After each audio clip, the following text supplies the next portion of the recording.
Bonjour à toutes et à tous, mon nom est François Parlant et aujourd'hui j'ai le plaisir de vous présenter le graphique compartimentage qui est arrivé entre 2013 et 2016 et qui vous permet de visualiser facilement des catégories et leurs sous-catégories.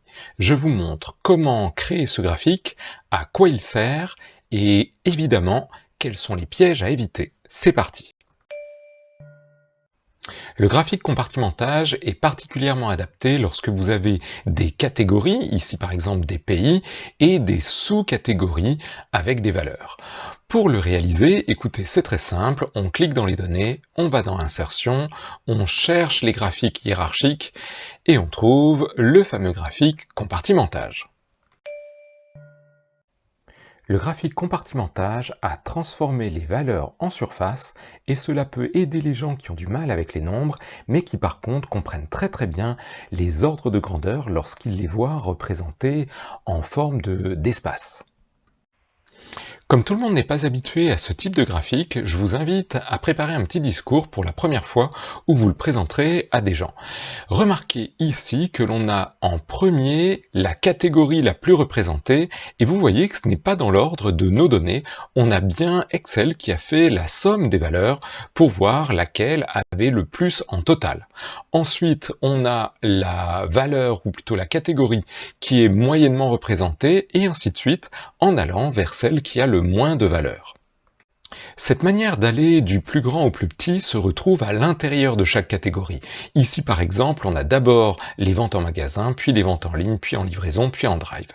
Vous remarquerez qu'il serait beaucoup plus facile d'avoir les valeurs d'afficher. Pour ce faire, double-cliquez sur un des petits nombres, une des sous-catégories, pas les catégories, les sous-catégories, et vous verrez que sur le côté, vous pouvez ajouter les valeurs et ensuite décider, si vous n'avez pas envie d'avoir une virgule entre le nom et le chiffre, peut-être de les mettre sur une autre ligne.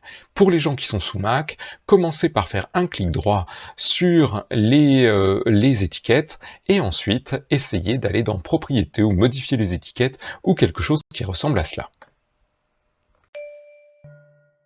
Vous remarquerez que Excel ne va pas faire le travail pour vous si vous avez séparé des informations, comme ici par exemple, j'ai mis les livraisons de la France en bas, vous allez avoir un petit souci lorsque vous allez faire votre graphique compartimentage. Et bien voilà, les livraisons apparaissent dans un endroit un petit peu bizarre, dans une deuxième catégorie France, un petit peu perdue au milieu de rien.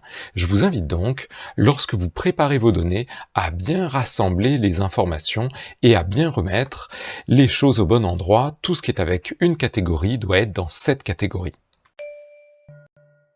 Il est généralement très facile d'appuyer sur un bouton, je clique dans mes données, je vais dans Insertion et je clique sur Compartimentage. Sauf que voilà, il y a des fois où cela ne marche pas, il faut réfléchir un petit peu à la manière dont les données sont organisées. Pourquoi est-ce que ça marchait avant et que maintenant ça ne marche plus? Eh bien, si j'étais en cours, je vous laisserai réfléchir et observer, mais ici, je vais vous donner la réponse directement.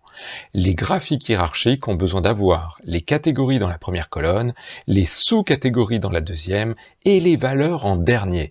Ici, par exemple, la personne qui a préparé les données doit impérativement les déplacer pour que le graphique fonctionne.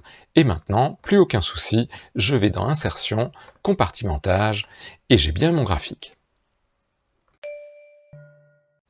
Et bien voilà, j'espère que maintenant que vous maîtrisez un petit peu ce graphique, vous aurez à cœur de l'utiliser à bon escient, et bien sûr, préparez un petit peu votre audience, car tout le monde n'est pas encore habitué à sa lecture. Bonne continuation, à bientôt, au revoir.